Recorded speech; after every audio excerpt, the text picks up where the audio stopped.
আসসালামু আলাইকুম। প্রিয় শিক্ষার্থীবৃন্দ, তোমরা নিশ্চয়ই মঙ্গলমতে আছো। আমরা অনলাইন ক্লাস এখনই শুরু করছি। আজকে অনলাইন ক্লাসে ষষ্ঠ শ্রেণীর বাংলাদেশ বিশ্ব পরিচয় নিয়ে আমরা শুরু করছি। বাংলাদেশ বিশ্ব পরিচয়ের অনলাইন ক্লাস পাল্লা মাহবুব আদর্শ উচ্চ বিদ্যালয় থেকে শুরু করা হচ্ছে। প্রথমে শিক্ষক পরিচিতি। আমি মোহাম্মদ আমির হোসেন, প্রধান শিক্ষক, পাল্লা মাহবুব আদর্শ উচ্চ বিদ্যালয়, পাল্লা বাজার, চাটখিল, নোয়াখালী। এবার বিষয় পরিচিতি। বিষয় হলো আজকের পাঠ দক্ষ জনশক্তি। আজকের পাঠ দক্ষ বিষয় হলো শ্রেণী ষষ্ঠ, বিষয় বাংলাদেশ ও বিশ্ব পরিচয়, অধ্যায় সপ্তম। বাংলাদেশ ও বিশ্ব পরিচয়ের সপ্তম অধ্যায়ে আমরা আজকে আলোচনা করব দক্ষ জনশক্তি। প্রথমত, দক্ষ জনশক্তি কাকে বলে? দক্ষ জনশক্তি হলো যে জনশক্তি তার শিক্ষা, সাংস্কৃতিক এবং কর্মকাণ্ডে নিজের উন্নয়ন এবং দেশের উন্নয়নে অংশগ্রহণ করে, সেটা হলো দক্ষ জনশক্তি। অদক্ষ হলো যার কোনো দক্ষতা অর্জিত হয় না, বা যার মধ্যে কোনো দক্ষতা না থাকে। অদক্ষ জনশক্তি হলো রাষ্ট্র তথা সমাজের জন্য বোঝাস্বরূপ, এরা কোনো কাজেই আসে না। অন্যদিকে দক্ষ জনশক্তি ব্যক্তিগতভাবে সফল হয় এবং রাষ্ট্রের অর্থনৈতিক কর্মকাণ্ডকে তারা গতিশীল করতে পারে। নিজের অর্থনৈতিক উন্নতি সাধনের জন্য তারা কাজ করে যায়, এমনকি তারা রাষ্ট্রেরও উন্নয়ন সাধনে নিজকে নিয়োজিত করে। ফলে দক্ষ জনশক্তি যদি কোনো রাষ্ট্র দক্ষ জনশক্তি গড়ে তুলতে পারে, তাহলে সেই রাষ্ট্র অতি অল্প সময়ে উন্নত রাষ্ট্রে রূপান্তরিত হয় বা উন্নীত হয়। আমরা একটি দেশে, একটা উন্নত রাষ্ট্রের দেশে আমরা চিন্তা করবো আমাদের পার্শ্ববর্তী দেশ চীন। তোমরা নিশ্চয়ই জানো, চীনের লোক সংখ্যা প্রায় 137 কোটি 20 লক্ষ। এই 137 কোটি 20 লক্ষ জনসংখ্যা, এদের ওই দেশ চীনের সরকার তাদেরকে দক্ষ জনশক্তির রূপে গড়ে তুলেছে। আর এই দক্ষ জনশক্তি গড়ে তোলার জন্য যে কাজগুলি তারা গুরুত্ব দিয়েছে, প্রথম হলো 1 নম্বর শিক্ষা। সবার জন্য বাধ্যতামূলক শিক্ষা, সবাই শিক্ষা গ্রহণ করতে হবে। 2 হলো কর্মমুখী শিক্ষা। কর্মমুখী শিক্ষা কর্মমুখী শিক্ষা হলো যে শিক্ষার মাধ্যমে ব্যক্তি তার কর্মের সন্ধান করতে পারবে, ব্যক্তি কর্মের মাধ্যমে নিজকে প্রতিষ্ঠিত করতে পারবে, তার প্রতিষ্ঠার সাথে সাথে রাষ্ট্র সমাজ প্রতিষ্ঠিত হবে। এই চীন দেখা যায় তাদের এই রাষ্ট্রটাকে, তাদের এই চীনা রাষ্ট্রটাকে উন্নতি করার লক্ষ্যে, উন্নত রাষ্ট্রে পরিণত হওয়ার জন্য তারা শিক্ষা, চিকিৎসা, তারপর বাসস্থান, সকল বিষয়ে তারা গুরুত্ব আরোপ করেছে। ফলে তাদের শিক্ষা ব্যবস্থায় প্রতিটি নাগরিক শিক্ষা অর্জন করেছে, এবং যে শিক্ষার মধ্যে রয়েছে কর্মমুখী শিক্ষা। এই কর্মমুখী শিক্ষার মাধ্যমে তারা কি করতে পারে? নিজকে প্রতিষ্ঠিত করতে পারে, এবং প্রতিটি মানুষ নিজে প্রতিষ্ঠার মাধ্যমে জাতীয় উন্নয়ন বা জাতীয় অর্থনীতিতে অবদান রাখতে পারে। চীনেরা দক্ষ জনশক্তি রূপান্তরিত হওয়ার চীনের অর্থনীতির অতি দ্রুত উন্নতি লাভ করেছে। তাহলে আমরা এতক্ষণ পর্যন্ত এই দক্ষ জনশক্তির কথা বুঝাইলাম। দক্ষ জনশক্তি হল যে জনশক্তি নিজের উন্নতি, অর্থাৎ অর্থনৈতিক উন্নতি সাধন করতে পারে, এবং তার উন্নতির সাথে সাথে পাশাপাশি রাষ্ট্রের উন্নয়ন সাধন করে থাকে, তাদেরকে দক্ষ জনশক্তি বলা হয়। দক্ষ জনশক্তির উদাহরণ দিতে গিয়ে আমরা বলছিলাম চীনের গণপ্রজাতন্ত্রী গণপ্রজাতন্ত্রী চীন সরকার, সেখানে দেখা গেছে তাদের জনসংখ্যা 137,20,00,000। এই লক্ষ জনসংখ্যাগুলিকে তারা জনসম্পদে রূপান্তরিত করেছে, ফলে অচিরেই অতি দ্রুত সময়ে তারা উন্নত রাষ্ট্রে রূপান্তরিত হয়েছে। আবার যদি আমরা এবার অনুন্নতের কথা বলি, অর্থাৎ যারা দক্ষ জনসংখ্যাকে দক্ষ জনশক্তিতে রূপান্তর করতে পারে না, যেমন পারে নাই তাদের ব্যাপারে আমরা যদি আফ্রিকার কিছু দেশের কথা আলোচনা করি, আফ্রিকার দেশগুলি অদক্ষ জনসম্পদ, অর্থাৎ জনসংখ্যাকে জনসম্পদে রূপান্তরিত করা যায় নাই। তাদের শিক্ষার কোনো সুযোগ নাই, বাসস্থানের সুযোগ নাই, চিকিৎসার সুযোগ নাই, এমনকি অপরিকল্পিতভাবে জনসংখ্যা বৃদ্ধি পাচ্ছে, ফলে দেখা যাচ্ছে খাদ্যাভাব, শিক্ষা প্রতিষ্ঠানের অভাব, এমনকি তারা নিজে বেঁচে থাকার জন্য বিভিন্ন অপরাধে জড়িয়ে পড়ছে। আমরা যদি আফ্রিকার কয়েকটি দেশের নাম বলি, যেমন মালি, সাদ, গণপ্রজাতন্ত্র, তারপরে হলো সেন্ট্রাল আফ্রিকা বা আফ্রিকা প্রজাতন্ত্র, এরপরে হলো নাইজার। এই সমস্ত দেশগুলি প্রথমত জনগণকে সঠিক শিক্ষা দিতে পারে নাই, তাদের শিক্ষার মধ্যে কর্মমুখী শিক্ষা নাই, বাসস্থানের অভাব, খাদ্যের অভাব, চিকিৎসার অভাব, ফলে জনসংখ্যা ওই সকল দেশের জন্য বোঝা হয়ে দাঁড়িয়েছে এবং ওই দেশগুলি অনুন্নত দেশে রূপান্তরিত হয়েছে। এবার আমরা আমাদের বাংলাদেশের কথা বলবো। আমাদের এই বাংলাদেশের জনসংখ্যা বর্তমানে প্রায় 18 কোটি। এই জনসংখ্যার মধ্যে অদক্ষ জনসংখ্যা পরিমাণ বেশি। অদক্ষ জনসংখ্যাকে যদি দক্ষতা অর্জন করা যায়, দক্ষ কর্মী হিসেবে গড়ে তোলা যায়, তাহলে আমরা বাংলাদেশও উন্নয়নশীল দেশের কাতারে খুঁজতে পারব। বিশেষ করে এই দক্ষতা অর্জনের জন্য বাংলাদেশে সরকার কর্তৃক কিছু গৃহীত পদক্ষেপ, যেমন কর্মমুখী শিক্ষার ব্যবস্থা করেছে। কর্মমুখী শিক্ষার মাধ্যমে শিক্ষা অর্জন করা হয়। অর্জন করে ওই শিক্ষার্থী তার নিজে সে কর্মে সংযুক্ত হয়, ফলে তার পারিবারিক উন্নয়ন ঘটে। পারিবারিক উন্নয়ন ঘটার সাথে সাথে সমাজের উন্নয়ন ঘটে, সমাজের উন্নয়নের সাথে সাথে রাষ্ট্রের উন্নয়নও ঘটে। এছাড়া আমাদের দেশে থেকে প্রায় বহু লোক, কয়েক লক্ষ লোক মধ্যপ্রাচ্য, ইউরোপীয় দেশে শ্রমিক হিসাবে কর্মরত আছে। এই শ্রমিকদেরকে যদি দক্ষ জনশক্তিতে রূপান্তর করা যেত, তাহলে তারা আরো প্রচুর বৈদেশিক মুদ্রা অর্জন করতে পারত, বাংলাদেশের রেমিটেন্সের পরিমাণ বেড়ে যেত এবং বাংলাদেশ অচিরেই উন্নয়নশীল দেশের রূপান্তরিত হতো। তাই বর্তমান সরকার বাংলাদেশের জনসংখ্যাকে জনশক্তিতে রূপান্তর করার লক্ষ্যে অনেকগুলি পদক্ষেপ নিয়েছে।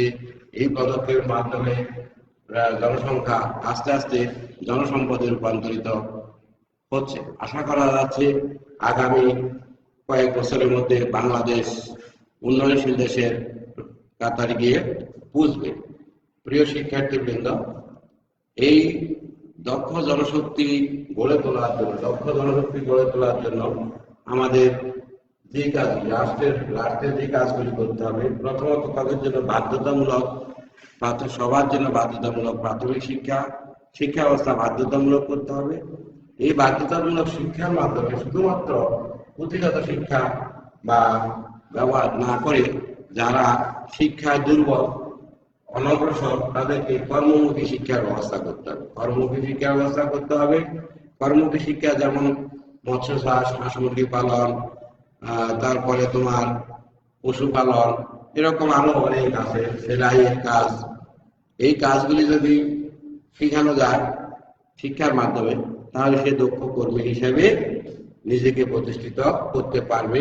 ফলে এই দক্ষ শ্রমিক যদি বিদেশে পাঠানো হয়, তাহলে সে প্রচুর বৈদেশিক মুদ্রা অর্জন করতে পারবে। অর্থাৎ এতে করে বাংলাদেশের অর্থনৈতিক অবস্থা সুদৃঢ় হবে, মজবুত হবে। শিক্ষার্থীবৃন্দ, তাহলে আমরা এতক্ষণ যে আলোচনা করলাম, এই আলোচনা থেকে আমরা দেখলাম যে কোনো দেশের জনসংখ্যা কোনো বোঝা নয়। যদি জনসংখ্যাকে যদি জনসম্পদে রূপান্তর করা যায়, অর্থাৎ দক্ষতা অর্জন করে দক্ষ কর্মী হিসাবে যদি বরণ করা যায়, তাহলে ওই দেশের যে কোনো দেশের জনসংখ্যা বেশি হলেও সেই জনসংখ্যা দেশের জন্য আশীর্বাদ। আর যদি জনসংখ্যাকে যদি দক্ষ কর্মী শিক্ষা দিয়ে দক্ষ কর্মী হিসেবে না গঠন করা যায়, তাহলে দেখা যায় ওই জনসংখ্যা হলো ওই দেশের জন্য বোঝা স্বরূপ। প্রিয় শিক্ষার্থীবৃন্দ, এখন আমরা আলোচনা করব কিভাবে দক্ষ জনশক্তি অর্থাৎ জনসমষ্টিকে কিভাবে মানব সম্পদে রূপান্তর করা যায়। মানব সম্পদে রূপান্তর,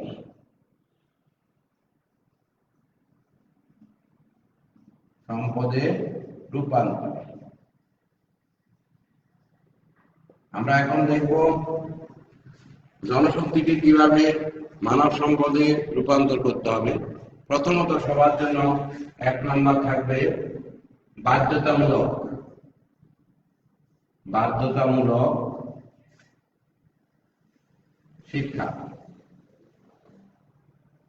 শিক্ষার ব্যবস্থা থাকতে হবে। সবাই যে শিক্ষা গ্রহণ করতে হবে, বাধ্যতামূলক শিক্ষা ব্যবস্থা, সকলকে শিক্ষা গ্রহণ করতে হবে, কোনো নাগরিক শিক্ষার বাইরে থাকবে না, এটা প্রথমে বাধ্যতা গ্রহণ করতে হবে। 2 হবে কর্মমুখী শিক্ষা প্রদান। কর্মমুখী শিক্ষা প্রদান অর্থাৎ শিক্ষা ব্যবস্থা প্রাথমিক স্তরে শিক্ষা ব্যবস্থা বাধ্যতামূলক করার পরে যে সমস্ত শিক্ষার্থীরা কম মেধাবী বা শিক্ষার প্রতি আগ্রহ কম, তাদেরকে কর্মমুখী শিক্ষার ব্যবস্থা করতে হবে, যাতে করে সে একজন দক্ষ কর্মী হিসেবে গড়ে উঠতে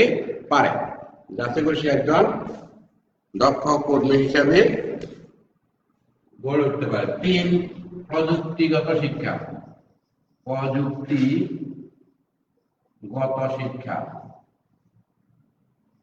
প্রযুক্তিগত শিক্ষা হলো, যেমন দেখতে তোমরা লক্ষ্য করো, তোমরা আগে স্কুলে বই নিয়ে আসতে, বই নিয়ে এসে ক্লাসে বসতে, স্যাররা অফিস থেকে গিয়ে তোমাদেরকে ক্লাস করতো, তখন তোমরা এই ক্লাসে অংশগ্রহণ করতে। প্রযুক্তি দেখো আজ আমাদেরকে যেখানে নিয়ে পৌঁছেছে, আমরা স্কুলে ক্লাস করছি, তোমরা অনলাইনের মাধ্যমে ক্লাস করছি, তোমরা ঘরে বসে মোবাইলের মাধ্যমে আমাদের ক্লাসের সাথে যুক্ত হতে পারছো, বা আমাদের ক্লাসগুলি পরবর্তীতে তোমরা এই ক্লাসে অংশগ্রহণ করতে পারছো। শিক্ষার্থীবৃন্দ, শিক্ষা ব্যবস্থা থাকলেই হবে না, বা সকলকে শিক্ষিত করলেই হবে না, সে শিক্ষা হতে হবে মানসম্মত, সে শিক্ষা হতে হবে কর্মমুখী শিক্ষা, সে শিক্ষা হবে প্রযুক্তিগত শিক্ষা। প্রশিক্ষণ, 4 নম্বর হলো প্রশিক্ষণ। প্রশিক্ষণ 2 রকম হতে পারে, একটা হলো স্বল্পমেয়াদী, আর হলো দীর্ঘমেয়াদী। 1 নম্বর স্বল্পমেয়াদী, 2 নম্বর দীর্ঘমেয়াদী। স্বল্পমেয়াদী এবং দীর্ঘমেয়াদী প্রশিক্ষণ দিতে হবে, অর্থাৎ দক্ষ কর্মী গঠনের জন্য যারা কর্মমুখী শিক্ষা গ্রহণ করবে, তাদেরকে স্বল্পমেয়াদী শিক্ষা দিয়ে 3 মাস, 6 মাস, 1 বছরের প্রশিক্ষণ দিয়ে সরকার তাদেরকে নিজকে ব্যবসা বা নিজেকে প্রতিষ্ঠিত করার জন্য তাকে লোন দিয়ে অথবা ব্যাংক ঋণ দিয়ে তাকে কাজে প্রবেশ করার সুযোগ দিতে হবে। দীর্ঘমেয়াদী হলো যে সকল প্রশিক্ষণ দীর্ঘমেয়াদী করা হবে, যেমন প্রযুক্তির মাধ্যমে ভবিষ্যৎ প্রজন্ম কি অবস্থা থাকবে, আমাদের দেশের অবস্থা কোন পর্যায়ে যাবে, এগুলি যেমন শিক্ষা, প্রযুক্তি, এগুলি সকল বিষয়ে তাকে শিক্ষা গ্রহণ করতে হবে। উৎপাদনমুখী কর্মকাণ্ডের প্রশিক্ষণ প্রদান। উৎপাদনমুখী, যেমন দেখো তোমরা, উৎপাদনমুখী হলো উৎপাদনমুখী প্রশিক্ষণ।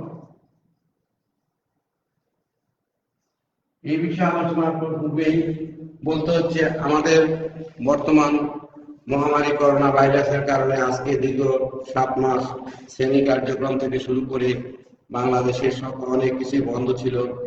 পরবর্তীতে সরকার কিছু কিছু লকডাউন করেছে, আবার কিছু কিছু অংশ খুলে দিয়েছে। আমরা করোনা সংক্রমণ দেখার সাথে সাথে দেখতে পেয়েছি মাস্ক, পিপি এবং হ্যান্ড স্যানিটাইজার সহ ইত্যাদি প্রয়োজনীয় জিনিসপত্রে বাংলাদেশে অত্যন্ত প্রকট সমস্যা দেখা দিয়েছে। বিদেশ থেকে কিছু রপ্তানি করেছে, কিন্তু বাংলাদেশ সরকার বাংলাদেশের যে গার্মেন্টস শিল্প ছিল, ওই গার্মেন্টস শ্রমিকদেরকে প্রশিক্ষণের মাধ্যমে অতি অল্প সময়ে তাদেরকে এই করোনা ভাইরাসের প্রতিরোধে যে সমস্ত উপকরণ, সে উপকরণ তৈরির প্রশিক্ষণ দিয়েছে এবং প্রশিক্ষণ দিয়ে করোনা ভাইরাসের যেমন হ্যান্ড স্যানিটাইজার, গ্লাভস, মাস্ক, তারপরে পিপি এই সমস্ত তৈরি করেছে, যাহা এখন বিদেশে রপ্তানি করে প্রচুর বৈদেশিক মুদ্রা অর্জন করতেছে। তাহলে এই ধরনের প্রশিক্ষণের উৎপাদনমুখী, অর্থাৎ এখন বর্তমান এই সময়ে প্রয়োজন যে করোনা প্রতিরোধে যে জিনিসগুলি, এই প্রতিরোধের মূলক জিনিসগুলি যদি উৎপাদন করা যায় তাহলে বিশ্ব বাজারে এগুলি রপ্তানি করে প্রচুর বৈদেশিক মুদ্রা অর্জন করতে পারা যায়। তাই বাংলাদেশও সেই পথে হেঁটেছে এবং সেই পথে গিয়ে তারা এই জিনিসগুলি উৎপাদন করে বিদেশে রপ্তানি করেছে। তারপরে আসো উদ্ভাবনী ক্ষমতার বিকাশ। উদ্ভাবনী ক্ষমতা, আমরা যেমন যদি উদ্ভাবনী ক্ষমতার কথা বলি তাহলে দেখো উদ্ভাবনী ক্ষমতা, আমরা উদ্ভাবন ক্ষমতা যেমন দেখো কৃষিতে প্রযুক্তি ব্যবহার করে উদ্ভাবন ক্ষমতা, যেমন আমাদের জনসংখ্যা যে হারে বাড়ছে, আমাদের জমির পরিমাণ কমে যাচ্ছে। জনসংখ্যা বাড়ার সাথে সাথে আমরা কি করছি, বাড়িঘর করছি, বন জঙ্গল কেটে ফেলছি, ফলে আমাদের কৃষি জমির পরিমাণ কমে যাচ্ছে। উন্নত জাতের ফসল উৎপাদন করে আমরা আমাদের খাদ্য চাহিদা মেটাচ্ছি এবং বিদেশেও রপ্তানি করতে পেরেছি। তাহলে এখান থেকে আমরা বুঝলাম যে উদ্ভাবনী ক্ষমতা, অর্থাৎ যেমন পশুর ছোট জাতের সংখ্যক উন্নত জাতে রূপান্তরিত করা হয়েছে, তারপরে বিভিন্ন ফলমূলে উন্নত জাতে রূপান্তর করা হয়েছে। তাহলে উদ্ভাবনী ক্ষমতা থাকতে হবে, উদ্ভাবনী ক্ষমতার বিকাশ সাধন করতে হবে। উদ্ভাবনের জন্য, নতুন আবিষ্কারের জন্য কি করতে হবে, শিক্ষা দিতে হবে। সেই শিক্ষার মাধ্যমে তারা উদ্ভাবন করে দেশের জন্য কল্যাণ বয়ে আনবে। এরপর আসো উন্নত স্বাস্থ্য ব্যবস্থা। উন্নত স্বাস্থ্য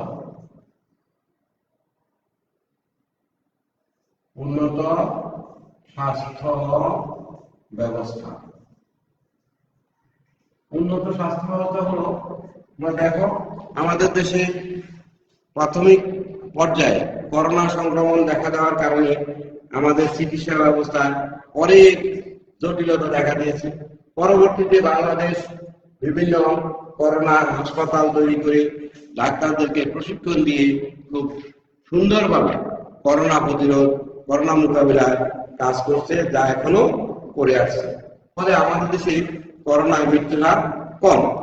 এছাড়া আমরা যদি আরেকটু বলি, তোমরা দেখবা প্রতিনিয়তই প্রতি মাসে একবার করে শিশুদেরকে এবং গর্ভবতী মহিলাদেরকে টিকা দেওয়া হয়, প্রতি কেন্দ্রে নিয়ে যেতে হয়, সেই কেন্দ্রে গেলে টিকা দেওয়া হয়, বিনা পয়সায় টিকা দেওয়া হয়। শিশুদের ভিটামিন এ ক্যাপসুল প্রদান করা হয়। তারপরে এছাড়া মাতৃ রোগ এবং শিশুদের রোগ নিয়ন্ত্রণের জন্য প্রতিটি ইউনিয়নে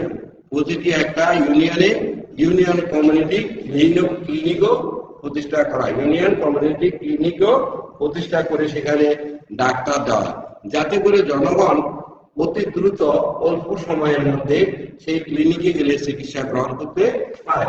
তাই স্বাস্থ্যমূলক উন্নত স্বাস্থ্য ও চিকিৎসা ব্যবস্থা করতে হবে। এরপরে পরবর্তী হলো সহায়তা প্রদান, সহায়তা প্রদান, সহায়তা প্রদান। এই সহায়তা প্রদানটা হলো এরকম, যেমন কর্মীদেরকে, জনসংখ্যাকে যখন তুমি কর্মমুখী শিক্ষার মাধ্যমে অথবা হাতে কলমে শিক্ষার মাধ্যমে দক্ষ কর্মী রূপান্তরিত করবে, এই দক্ষ জনকর্মীকে যদি দেশের জনসম্পদে রূপান্তরিত করতে হয় তাহলে তাকে কি দিতে হবে? সহায়তা দিতে হবে। যেমন আমি একটা উদাহরণ দিচ্ছি, ধরো আমি পশুপালন সম্পর্কে আমি প্রশিক্ষণ দিয়ে আসলাম, বা হাঁস মুরগি পালনের প্রশিক্ষণ দিলাম, দিয়ে আমি এই বিষয়ে দক্ষতা অর্জন করলাম। কিন্তু এখন হাঁস মুরগি খামার তৈরি করার জন্য যে পরিমাণ অর্থের প্রয়োজন, সেই অর্থ কিন্তু আমার কাছে নাই। তাহলে সরকার এক্ষেত্রে আমি কি করতে হবে? যদি সরকারিভাবে সহায়তা প্রদান করে তাহলে আমি সরকার ঋণের মাধ্যমে স্বল্প সুদের ঋণ নিয়ে আমি ব্যবসা পরিচালনা করতে পারবো, এবং তাতে করে আমার কি হবে? ব্যবসা উন্নতি হবে, আমার পারিবারিক উন্নতি হবে, সমাজের উন্নতি হবে, রাষ্ট্রের উন্নতি হবে। তাহলে আমরা এখানে বুঝতাম যে সহায়তা প্রদান, সহায়তা মূলত বলতে এখানে বোঝানো হয়েছে সরকারি সহায়তার কথা বলা হয়েছে, সরকারি সহায়তার কথা বলানো হয়েছে। তারপরে আসো ব্যাপক কর্মসংস্থানের সৃষ্টি। আমাদের জনসংখ্যা যেহেতু, যখনই জনসংখ্যা দক্ষ কর্মীতে রূপান্তরিত হবে, তাহলে এই জনসংখ্যাকে কর্মে নিয়োজিত করার জন্য সরকার বা বিভিন্ন শিল্প কারখানা প্রতিষ্ঠা করে জনগণকে, অর্থাৎ ওই দক্ষ কর্মীকে সেখানে কি করতে হবে? কর্মসংস্থানের ব্যবস্থা করতে হবে। তাহলে ওই দক্ষ কর্মী তার অর্জিত জ্ঞান দিয়ে উৎপাদনে মূল্যবান অবদান রাখতে পারবে। তো প্রিয় শিক্ষার্থীবৃন্দ, আমরা এতক্ষণ পর্যন্ত তোমাদের দক্ষ জনশক্তি সম্পর্কে আলোচনা করলাম। এবার আমরা একটু রিক্যাপ করি, দেখি তোমাদের মনে আছে কিনা। আমরা প্রথমেই বলছিলাম দক্ষ জনশক্তি হলো যে জনশক্তি ব্যক্তিগতভাবে নিজের উন্নয়ন করতে পারে, সমাজের উন্নয়ন করতে পারে, তা থেকে রাষ্ট্রের উন্নয়ন সাধিত হয়, তারাই দক্ষ জনশক্তি। আর এই দক্ষ জনশক্তি অর্জনের জন্য তার লাগবে শিক্ষা, চিকিৎসা, বাসস্থান, কর্মসংস্থান, এগুলি তার জন্য লাগবে। তাই এই কাজগুলি দেওয়ার জন্য বা করার জন্য মূল দায়িত্ব পালন করবে রাষ্ট্র। রাষ্ট্র মূল দায়িত্ব পালন করবে। এরপরে আমরা আলোচনা করেছিলাম যে একটা উন্নত দেশ দক্ষ কর্মী যাদের আছে সেগুলো চীন, যাদের জনসংখ্যা 137,20,00,000 মতো। এদের সকল জনসংখ্যাই কিন্তু দক্ষ কর্মী বা দক্ষ জনশক্তি। জনশক্তি যখন দক্ষতা অর্জন করে তখন দেশের জন্য সেটা সম্পদ। আর যখন জনশক্তি দক্ষতা অর্জন করতে না পারে তাহলে সেটা হলো বোঝা স্বরূপ। এরপরে বলছিলাম গণপ্রজাতন্ত্রী চীন তার জনসংখ্যাকে দক্ষ জনশক্তি রূপান্তর করার তারা যে কাজগুলি করেছে, যেমন শিক্ষা ব্যবস্থা বাধ্যতামূলক করা হয়েছে, তাদেরকে প্রশিক্ষণের ব্যবস্থা করেছে, তারপরে প্রযুক্তির ব্যবহার তারা করে যাচ্ছে, এরপরে তারা কর্মমুখী শিক্ষা ব্যাপক প্রচলন করেছে, এরপরে উদ্ভাবনী অর্থাৎ নতুন আবিষ্কারের দিকেও তারা ধাবিত হচ্ছে। ফলে চীন অল্প দিনের মধ্যেই উন্নত দেশে রূপান্তরিত হয়েছে। তাহলে আবার বিপরীত দিকে আমরা বলছিলাম যে অনুন্নত দেশ, বিশেষ করে আফ্রিকার দেশ, যেখানে শিক্ষার কোনো সুযোগ নাই, বাসস্থানের কোনো সুযোগ নাই, চিকিৎসার সুযোগ নাই, সেই দেশে জনসংখ্যা বোঝা স্বরূপ, যেমন সমস্ত দেশে খাদ্যাভাব দেখা দিচ্ছে, এবং ফলে তাদের মধ্যে রাহাজানি, হত্যা, লুণ্ঠন ইত্যাদি রকমের অপরাধ সংগঠিত হচ্ছে। যেমন এরকম আমরা কয়েকটা দেশের নাম বলছিলাম, মালি, সাদ এবং সেন্ট্রাল আফ্রিকা ও নাইজার, আরো আছে ইথিওপিয়া, এরকম। এবার আমরা পরবর্তীতে আলোচনা করছিলাম দক্ষ জনশক্তি, জনসংখ্যাকে কিভাবে দক্ষ জনশক্তি করতে হবে। প্রথম কথা হলো সকল জনগণের জন্য শিক্ষা বাধ্যতামূলক করতে হবে, এবং শিক্ষাটা হবে কর্মমুখী শিক্ষা। শিক্ষা হবে কর্মমুখী শিক্ষা, যে শিক্ষা কর্মমুখী থাকবে। এরপরে থাকবে প্রযুক্তিগত শিক্ষা, শিক্ষার মাধ্যমে প্রযুক্তি, যেমন এখন বর্তমান যুগগুলো অনলাইনে ক্লাস, সেই অনলাইনে ক্লাসের প্রযুক্তি আমার জানতে হবে। যদি আমি না জানতাম তাহলে কি আমি এখানে বসে ক্লাস করতে পারতাম? প্রিয় শিক্ষার্থীবৃন্দ, তোমরা নিশ্চয়ই বুঝতে পারছো যে এই প্রযুক্তি বলতে এটাই বুঝেছে, যখন যে প্রযুক্তি আসছে, যে প্রযুক্তিতে আমরা আছি, তার পরবর্তী প্রযুক্তিটা কি হবে, কিভাবে উন্নয়ন করা যাবে, সেটাতে সে ধরনের শিক্ষা। এরপরে উৎপাদনমুখী উৎপাদনমুখী কর্মকাণ্ড ব্যবস্থা করতে হবে। তারপরে উদ্ভাবনী ক্ষমতার বিকাশ সাধন করতে হবে। এরপরে উন্নত স্বাস্থ্য বাসস্থানের ব্যবস্থা করতে হবে। তারপর নিশ্চয়তা প্রদান করতে হবে। ব্যাপক কর্মসংস্থানের সৃষ্টি করতে হবে। এরপরে বলা হয়েছে সহায়তা প্রদান, জনগণকে দক্ষ কর্মী হিসেবে গড়ে তুলে তাদেরকে সহায়তা প্রদান করতে হবে। ব্যাংক ঋণের মাধ্যমে তাদেরকে কর্মের দিকে তাকে নিযুক্ত করতে হবে। বিশেষ করে আমাদের যারা কর্মী আছে, স্বল্প শিক্ষিত কর্মী, তাদেরকে বিদেশ প্রেরণের পূর্বে তাদেরকে কিছু দক্ষতা অথবা কর্মমুখী শিক্ষার মাধ্যমে, হাতে কলমে কিছু শিক্ষার মাধ্যমে যদি তাদেরকে দক্ষ কর্মী হিসাবে গড়ে তোলা যায় এবং বিদেশে প্রেরণ করা যায়, তাহলে বাংলাদেশে যে পরিমাণ রেমিটেন্স আছে, আশা করা যাচ্ছে যে আগামী কয়েক বছরের মধ্যে তার দ্বিগুণ রেমিটেন্স আসবে। অর্থাৎ বাংলাদেশ উন্নয়নশীল দেশে রূপান্তরিত হবে। আজকের ক্লাসে যুক্ত হওয়ার জন্য নিয়ে এখানে শেষ করছি। আল্লাহ হাফেজ।